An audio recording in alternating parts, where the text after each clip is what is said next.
마지막 16절까지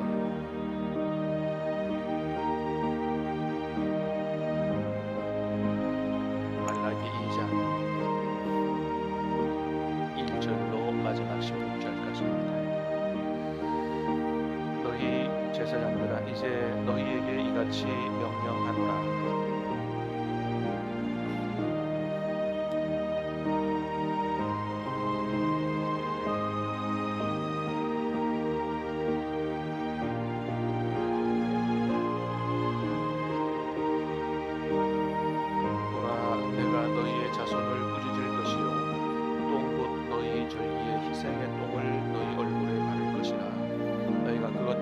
제하여 버림을 당하리라.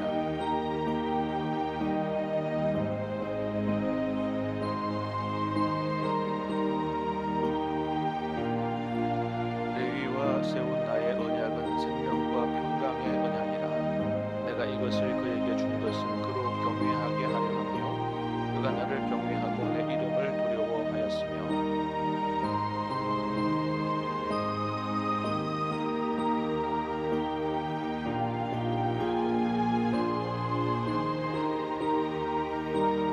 제사장의 입술은 지식을 지켜야 하겠고 사람들은 그의 입에서 율법을 구하게 되어야 할 것이니 제사장은 만군의 여호와의 사자가 됨이거늘.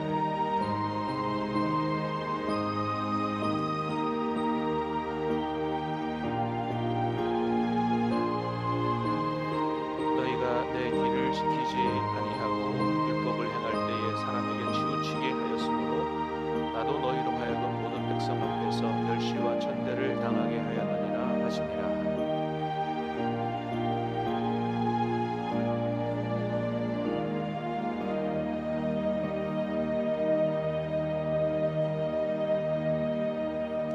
유다는 거짓을 행하였고 이스라엘과 예루살렘 중에서는 가증한 일을 행하였으며 유다는 여호와께서 사랑하시는 그 성결을 욕되게 하여 이방신의 딸과 결혼하였으니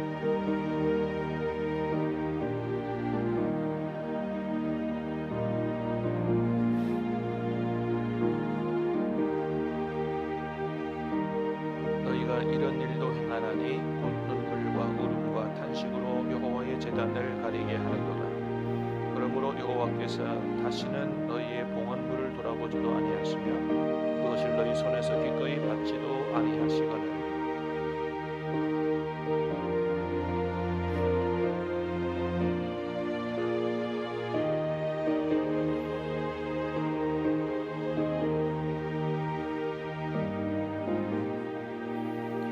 그에게는 영이 충만하였으나 오직 하나를 만들지 아니하셨느냐? 어찌하여 하나만 만드셨느냐? 이는 경건한 자손을 얻고자 하심이라. 그러므로 내 심령을 삼가 지켜 어려서 맞이한 아내에게 거짓을 행하지 말지니라. 이혼하는 것과 옷으로 학대하는 가리는 자를 미워하노라. 만군의 여호와의 말이니라. 그러므로 너희 심령을 삼가 지켜 거짓을 행하지 말지니라. 아멘.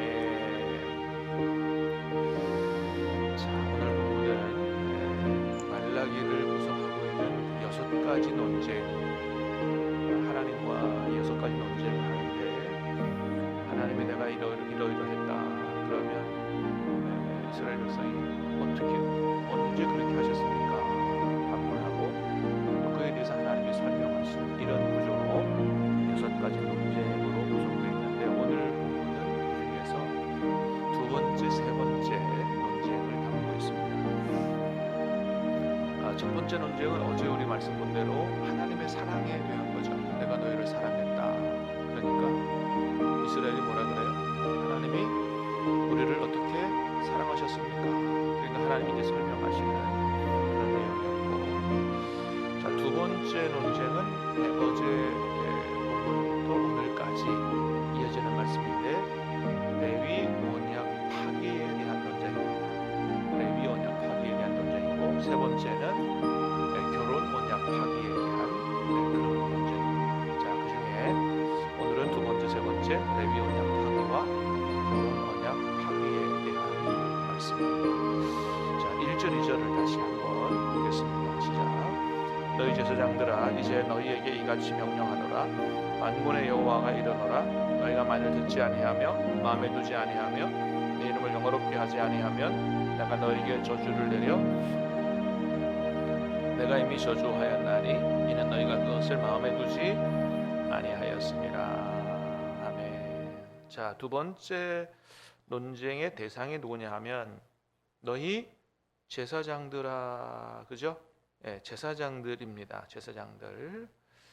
자, 어제 본문 6절부터 제사장에 대한 이야기가 나오죠. 내 이름을 멸시하는 제사장들아, 그죠?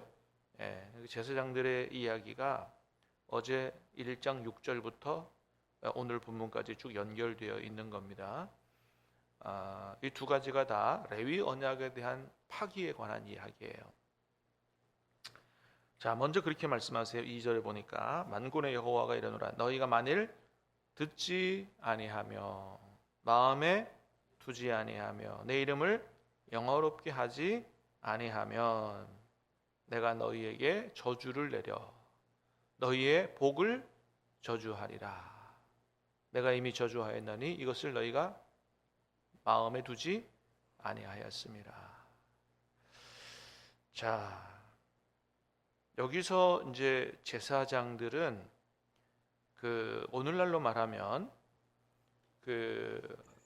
베드로전서에 너희가 왕 같은 제사장들이요라고 할 때의 그 제사장의 의미는 목회자들을 가리키는 게 아니고 우리 모두를 가리키는 겁니다. 그래서 만인 제사장, 그죠? 만인 제사장설 이런 얘기가 있죠. 예. 이 만인 제사장이라는 말은 뭐냐 하면 우리가 다 하나님 앞에 예배하고 또 하나님과 세상 불신자들 사이에 서서 이렇게 중매자의 역할을 한다. 이런 의미가 있습니다.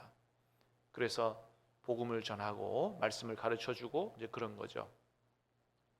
옛날 제사장들이 이제 그런 역할을 한 거거든요. 하나님과 일반 백성이 직접 만나지 못하니까 가운데 서서 제사를 집례하고 말씀을 가르쳐서 중보자적인 역할을 그렇게 한 것이거든요. 네, 자, 오늘 본문에서의 제사장들은 하나님 앞에 이제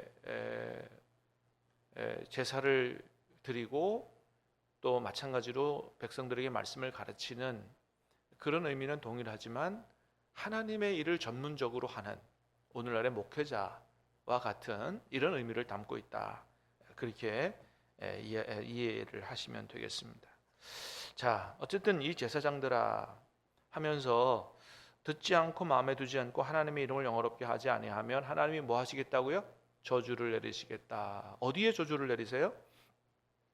너희의 복을 저주하리라. 그러니까 하나님이 저주를 내리시기 전에 이런 많은 하나님 백성 이스라엘 백성 중에서 특별히 제사장들로 삼은 사람들은 뭐한 사람들이다. 먼저는 복받은 사람들이다라고 하는 거거든요.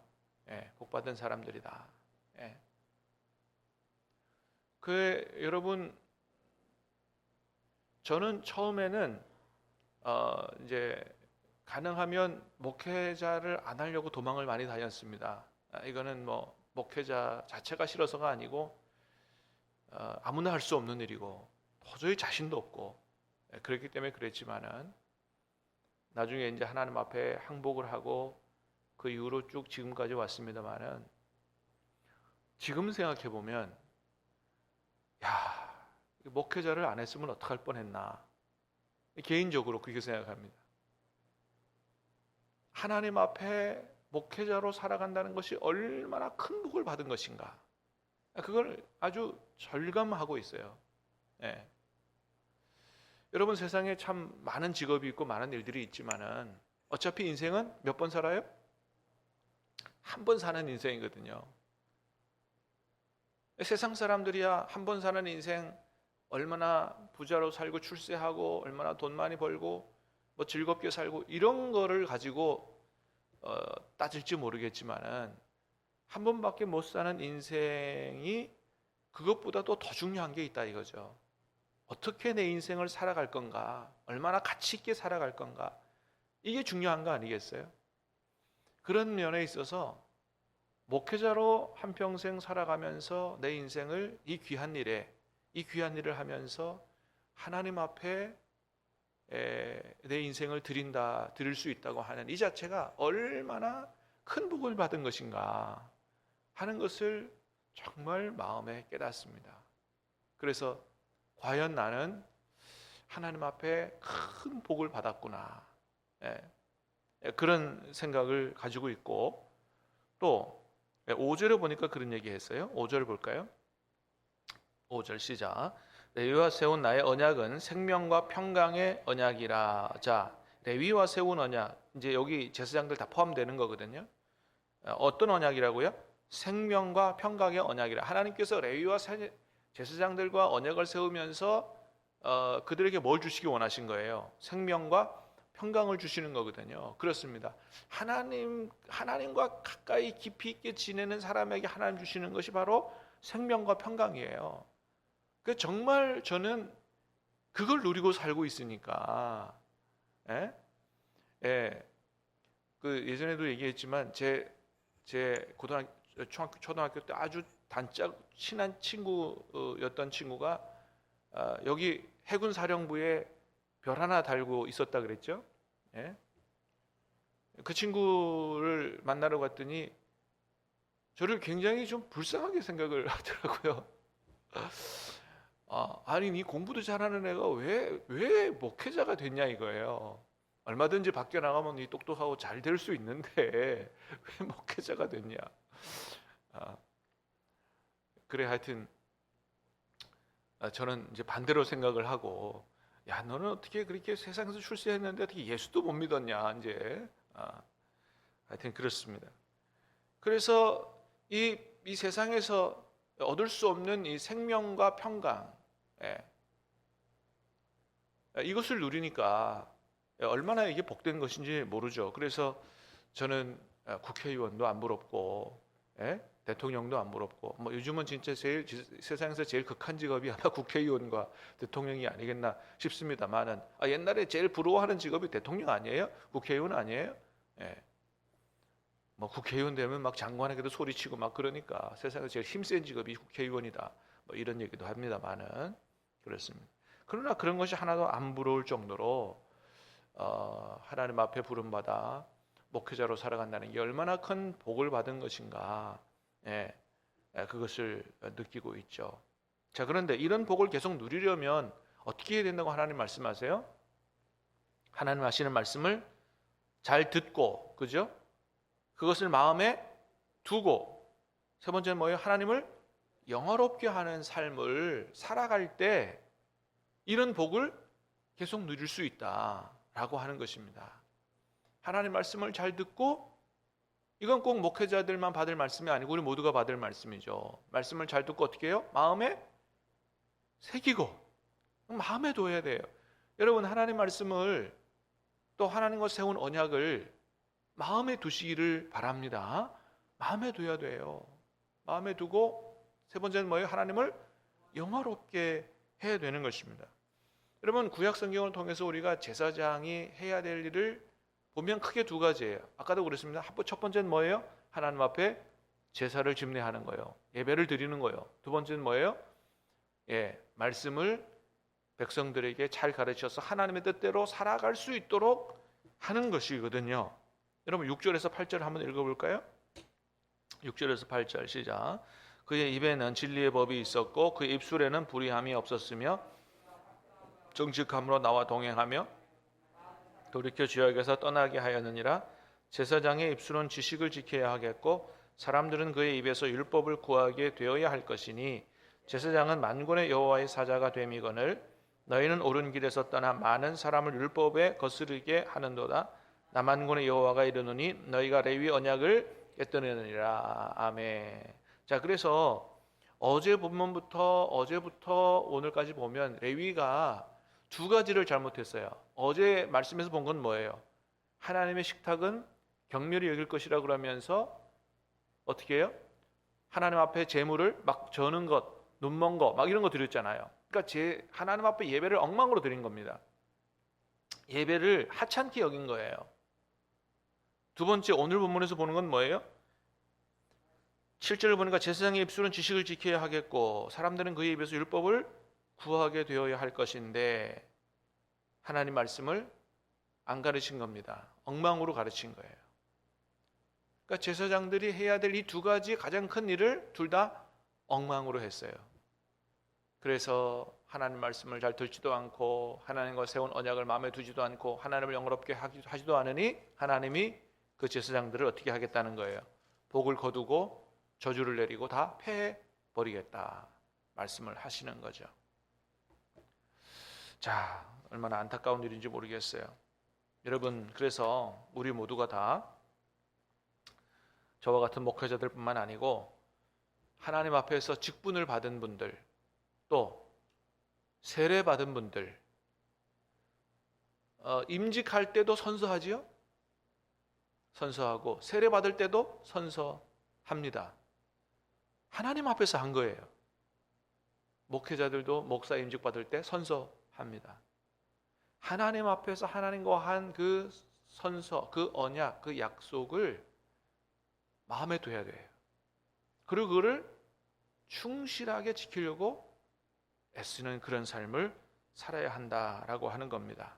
그래서 하나님만 섬기기로 서약했으니 하나님만 섬기고 받은 직분을 충성되이 잘 감당하는 이런 삶을 살 때 하나님께서 더욱더 풍성한 복으로 우리에게 채우신다라고 하는 겁니다.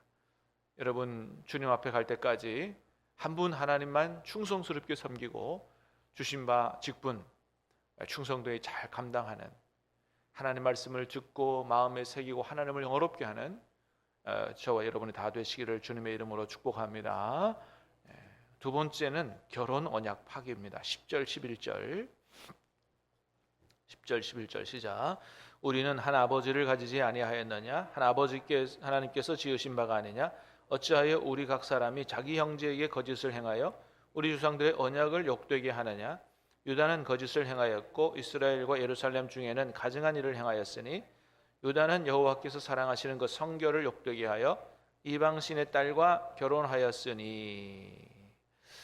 자, 우리가 한 아버지를 가지지 아니하였느냐? 한 하나님께서 지으신 바가 아니냐? 어찌하여 우리 각 사람이 자기 형제에게 거짓을 행하느냐? 두 번째 문제는 뭐예요? 우리 형제에게 거짓을 행하는 거죠. 근데 그 거짓이 뭐냐 하면 11절에 보니까 이방신의 딸과 결혼한 것이다 라고 말을 합니다. 예.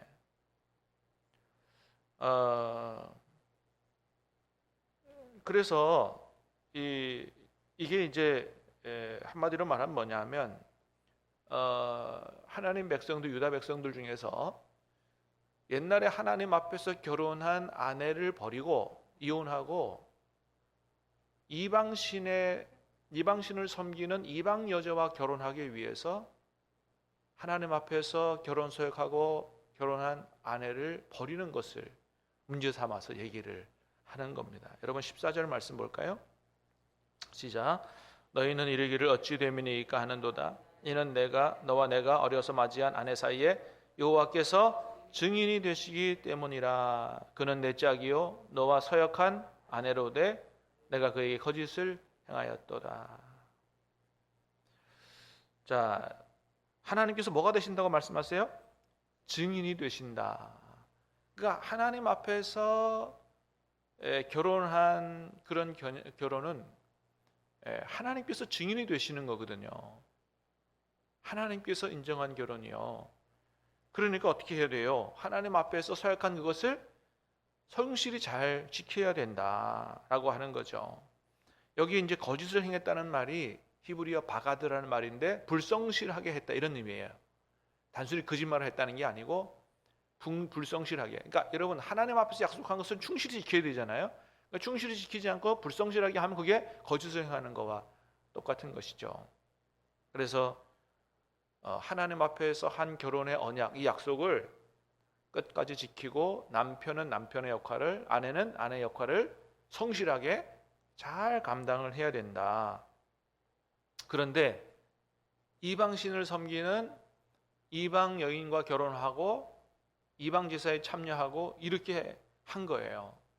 자기 옛날 아내를 버리고. 자, 그래서 이런 사람들의 기도를 하나님이 응답하지 않을 거요. 이 사람들이 예배를 기뻐하지 않을 거라고 말씀하시죠. 13절 시작. 너희가 이런 일도 행하나니 곧 눈물과 울음과 탄식으로 여호와의 제단을 가리게 하는도다. 그러므로 여호와께서 다시는 너희의 봉헌물을 돌아보지도 아니하시며 그것을 너희 손에서 기꺼이 받지도 아니하시겠다. 눈물로 하나님 앞에 기도해도 응답 안 할 거요. 하나님께서 너희가 드리는 예배를 받지 않겠다고 말씀하십니다. 여러분, 그렇습니다. 그래서 우리가 어떻게 해야 돼요? 하나님 앞에서 한 약속을 성실하게 잘 지키는 게 중요하다. 그래서 첫 번째는 레위 언약 파기, 두 번째 결혼 언약 파기인데 그 언약, 그 약속이 다 하나님과 한 거거든요. 그래서 세례 받을 때 한 약속, 직분 받을 때 한 약속, 이걸 하나님 앞에서 충실히 감당해야 되고, 뿐만 아니고 우리의 그런 언약이, 그런 믿음이 우리의 삶에서도 그대로 잘 이루어져야 되는데, 그게 바로 특별히 우리 가정에서, 우리 부부 안에서 성실하게 잘 이루어져야 한다, 열매 맺어야 된다라고 하는 것입니다. 오늘 주시는 말씀을 가슴에 새기고 교회 안에서 또 일상생활 안에서, 가정 안에서 한 하나님과의 약속들, 그런 언약들을 성실하게 잘 지키고 또 받은 직분도 충실하게 잘 감당하는, 그래서 하나님을 영화롭게 하는 저와 여러분들이 다 되시기를 주님의 이름으로 축복합니다. 기도하겠습니다. 하나님 아버지,